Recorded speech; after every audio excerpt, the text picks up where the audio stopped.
Hey guys, അപ്പോൾ ഇനി എൻ്റെ എക്സാമിന് അധികം നാളൊന്നുമില്ല. ഉടനെ തന്നെ എൻ്റെ എക്സാം ഉണ്ടാകും. അപ്പോൾ അതിന് വേണ്ടിയിട്ടുള്ള പ്രിപ്പറേഷനും കാര്യങ്ങളുമാണ് ഈ ഒരു വീഡിയോയിലുള്ളത്. എൻ്റെ സ്റ്റഡി ലീവാണ് ഈ നടന്നുകൊണ്ടിരിക്കുന്നത്. പക്ഷേ ഇത് ഒരുമാതിരി വെക്കേഷൻ പോലെയാണ് ഞാൻ കണ്ടുകൊണ്ടിരുന്നത് ഇത്ര നാൾ. എങ്കിലും ആ ബുക്കൊന്ന് തുറന്നെടുത്ത് വെച്ച് പഠിച്ചില്ലെങ്കിൽ മൊത്തം കയ്യിൽ നിന്ന് പോകുന്നതാണ്. അതുകൊണ്ട് തന്നെ ഞാൻ ഫസ്റ്റ് ഒന്ന് പ്രോപ്പറായിട്ടൊന്ന് പ്ലാൻ ചെയ്തിട്ടൊക്കെ ഇരുന്നിട്ട് പഠിക്കാമെന്ന് വിചാരിച്ചിട്ട് എന്തൊക്കെയാണ് പഠിക്കാനുള്ളതെന്ന് പ്രോപ്പർ ഒരു ലിസ്റ്റൊക്കെ ഉണ്ടാക്കാമെന്ന് വിചാരിച്ച് സിലബസൊക്കെ ഇങ്ങോട്ട് എഴുതി വെക്കാം, ടൈം ടേബിളൊക്കെ എഴുതി വെക്കാമെന്ന് വിചാരിച്ചിട്ട് എൻ്റെ പ്ലാനർ എടുത്തിട്ടുണ്ടായിരുന്നു. എന്നിട്ട് ഓരോന്നായിട്ട് ഇങ്ങനെ എഴുതി പോകുമായിരുന്നു. പെട്ടെന്ന് എല്ലാ കാര്യങ്ങളും മറന്നു പോകുന്ന ആളാണ് ഞാൻ. അതുകൊണ്ട് തന്നെ കൃത്യമായിട്ടൊന്ന് പ്ലാൻ ചെയ്ത് വെച്ചില്ലെങ്കിൽ എൻ്റെ കയ്യിൽ നിന്ന് മൊത്തം പോകും. അതുകൊണ്ട് തന്നെ എൻ്റെ ഓരോ സബ്ജക്റ്റിൻ്റെയും എനിക്ക് ഏതൊക്കെയാണ് ഹാഫ് ഇയർലിക്ക് ശേഷമുള്ളതായിരിക്കും ഇന്നലെ എക്സാമിന് വരുന്നത്. അപ്പോൾ ഏതൊക്കെയാണ് സബ്ജക്റ്റ് പോർഷൻസ് ഉള്ള ചാപ്റ്റേഴ്സ് ഏതൊക്കെയാണെന്നൊക്കെ എന്നെ എഴുതി വെച്ചുകൊണ്ടിരിക്കുകയായിരുന്നു. എനിക്ക് കൃത്യമായിട്ടൊന്നും ഓർമ്മയുണ്ടായിരുന്നില്ല. അപ്പോൾ എൻ്റെ ടെക്സ്റ്റ് ബുക്ക് എടുത്തിട്ട് വന്നിട്ട് അതിനകത്തുനിന്ന് ഓരോന്ന് നോക്കി എഴുതി വെക്കായിരുന്നു. അതിനൊക്കെ ശേഷം ഞാൻ പഠിക്കാനായിട്ട് ഇരുന്നിട്ടുണ്ടായിരുന്നു. ഫസ്റ്റിൽ ഞാൻ എടുത്തിട്ടുണ്ടായിരുന്ന എക്കണോമിക്സാണ്. എക്കണോമിക്സിനാണ് അത്യാവശ്യം കുറേ പഠിക്കാനുള്ളത്. പക്ഷേ എനിക്ക് ബാക്കിയുള്ള സബ്ജക്റ്റ് വെച്ച് നോക്കുമ്പോൾ ഇപ്പോൾ എനിക്ക് എക്കണോമിക്സിൽ അത്യാവശ്യം ഒരു ധാരണയൊക്കെ ഉണ്ട്. സാധാരണ എനിക്ക് എക്കണോമിക്സാണ് ഏറ്റവും വീക്കായിട്ട് വരുന്നത്. പക്ഷേ ഇപ്രാവശ്യം എനിക്ക് കുറച്ചും കൂടെ അത്യാവശ്യം നല്ലപോലെ ഏകദേശം ഐഡിയ ഉണ്ട്. എക്കണോമിക്സിൽ ഏതൊക്കെയാണ് പഠിച്ചുകൊണ്ടിരിക്കുന്നത്, ഏറ്റവും ഇമ്പോർട്ടൻ്റ് ഏതൊക്കെയാണെന്നൊക്കെ. അപ്പോൾ എനിക്ക് വലിയതായിട്ട് നോക്കേണ്ട ആവശ്യമില്ല. പക്ഷേ എനിക്ക് എന്തോ എക്കണോമിക്സ് വെച്ച് സ്റ്റാർട്ട് ചെയ്യാൻ തോന്നി. ഞാൻ IPA ഒക്കെ എടുത്തിട്ട് കുറച്ചധികം നാളെ, അപ്പോൾ എനിക്ക് എടുക്കാനുണ്ടായിരുന്നു. പക്ഷേ എനിക്ക് അതൊന്നും എടുക്കാൻ ഒരു മൂഡുണ്ടായിരുന്നില്ല ഇന്നത്തെ ദിവസം. പിന്നെ അത് വെച്ചിട്ട് അങ്ങോട്ട് തുടങ്ങിയിട്ടുണ്ടായിരുന്നു. അതിന് ശേഷം ഞാൻ വിചാരിച്ച ലെക്ചർ കണ്ടിട്ട് പഠിക്കാം. എനിക്ക് കാരണം വായിച്ചിട്ടിരുന്നിട്ടും ഒരു സ്റ്റാർട്ടിങ് കിട്ടുന്നില്ല. അപ്പം എനിക്ക് ഒരു ലെക്ചർ കണ്ടുകൊണ്ടിരിക്കുകയാണെങ്കിൽ പിന്നെയും ഒരു വലിയ കുഴപ്പമുണ്ടാവില്ലല്ലോ, ബോറടിയും ഒന്നും ഉണ്ടാവില്ല. അപ്പോൾ ഒരു ലെക്ചർ കാണാമെന്ന് വിചാരിച്ചിട്ടുണ്ടായിരുന്നു. പ്രൊഡക്ഷൻ ഫംഗ്ഷൻ ആ ചാപ്റ്ററിൻ്റെ. ഇതിന് മുമ്പും ഞാൻ ഈ ചാപ്റ്റർ പ്രാവശ്യം ഒന്ന് പഠിച്ചു നോക്കിയിട്ടുള്ളതാണ്. പക്ഷേ ഇത് മൊത്തത്തിൽ ഇതുവരെ ഞാൻ കംപ്ലീറ്റ് ആയിട്ടൊന്നും പഠിച്ചിട്ടില്ല ഇതുവരെ. അപ്പോൾ ഈ ചാപ്റ്റർ ഒന്ന് തീർക്കാമെന്ന് വിചാരിച്ചിട്ടാണ് ഞാൻ തുടങ്ങിയിട്ടുണ്ടായിരുന്നത്. ഈ ഒരു ദിവസം ഞാനിത് മാത്രമേ മെയിനായിട്ട് ചെയ്തിട്ടുണ്ടായിരുന്നുള്ളൂ.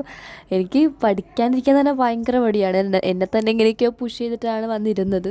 പിന്നെ ഇത് തന്നെ ചെയ്തത് വലിയ കാര്യമായിട്ടാണ് ഞാൻ ഇപ്പോൾ കൺസിഡർ ചെയ്യുന്നത്. കാരണം അത്രത്തോളം മടി പിടിച്ച് ഞാൻ ഫോണൊന്നും നോക്കുന്നില്ല വലിയ കാര്യമായിട്ട് വെക്കേഷനിൽ. ഞാൻ ഉറക്കം അല്ലെങ്കിൽ വെറുതെ ചുമ്മാ ഇങ്ങനെ അങ്ങോട്ടും ഇങ്ങോട്ടൊക്കെ നോക്കി അങ്ങോട്ട് ഇരിക്കുക. അല്ലാണ്ട് വെക്കേഷനിൽ എനിക്ക് പ്രത്യേകിച്ച് ഒരു പണിയില്ല. പിന്നെ ഞാൻ ചെയ്തിട്ടുണ്ടായിരുന്നൊരു കാര്യം എന്ന് വെച്ചാൽ ബുക്ക് വായിച്ചു കുറച്ച്. അതും വലിയതായിട്ട് വായിച്ചിട്ടുണ്ടായിരുന്നില്ല. ബുക്ക് വായിച്ചിട്ട് ഞാൻ സമയം ഒന്ന് കളഞ്ഞിരുന്നെങ്കിൽ എനിക്ക് പിന്നെ ഇത്രയും ഒരു കുറ്റബോധം വരത്തില്ല. ഇത് ഞാൻ വെറുതെ ഇരുന്നുകൊണ്ടാണ് കുറേ സമയം കളഞ്ഞത്, അല്ലെങ്കിൽ ഉറങ്ങി തീർത്ത സമയം. അപ്പോൾ ഈ കുറച്ചെങ്കിലും സീരിയസ് ആയിട്ട് പഠിക്കാൻ തുടങ്ങിയില്ലെങ്കിൽ ഒട്ടും ശരിയാവില്ല. അങ്ങനെയാണ് ഞാൻ പിന്നെയും എന്നെ തന്നെ പിടിച്ച് എഴുന്നേൽപ്പിച്ച് ഇവിടുന്ന് പഠിക്കാൻ തുടങ്ങിയത്. ആനുവൽ ഡേയും ക്രിസ്മസ് ഡേ സെലിബ്രേഷനും അതും ഇതൊക്കെ ആയിട്ട് കുറേ പ്രാക്ടീസിനൊക്കെ പോയി കുറേ ക്ലാസ്സും കാര്യങ്ങളൊക്കെ മിസ്സാക്കിയിട്ടുണ്ടായിരുന്നു. അപ്പോൾ ടീച്ചേഴ്സൊക്കെ ഓൾറെഡി ഇങ്ങനെ നോക്കി വെച്ചേക്കാണ്. ഇത് പോയിട്ട് ഇനി മാർക്കും കൂടെ കുറയുകയാണെങ്കിൽ തീർന്നു, ഒന്നും പറയാനുണ്ടാവില്ല.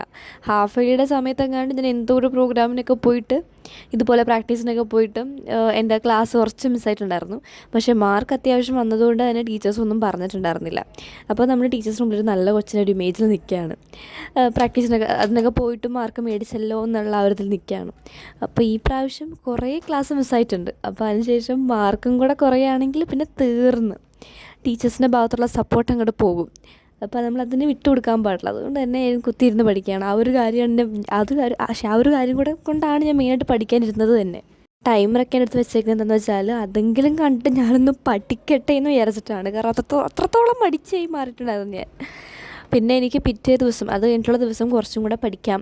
ഇന്ന് എന്തായാലും സ്റ്റാർട്ടിങ് അല്ലേ, അപ്പോൾ ഇങ്ങനെ അങ്ങോട്ട് പോട്ടെ. എന്തായാലും 2026 എൻ്റെ അക്കാഡമിക് കംബാക്ക് ആയിരിക്കും എന്നൊക്കെ പറഞ്ഞിട്ടൊക്കെയാണ് ഞാൻ നിൽക്കുന്നത്. നിങ്ങളും വിഷൻ ബോർഡും കാര്യങ്ങളൊക്കെ പ്രിപ്പയർ ചെയ്തോ എങ്ങനെയാണെന്നൊക്കെ എന്തായാലും കമൻറ്റ് ഡൗൺ ചെയ്യാം. അപ്പോൾ ഇതെല്ലാം ഇത്രയുള്ള video. Thanks for watching. By.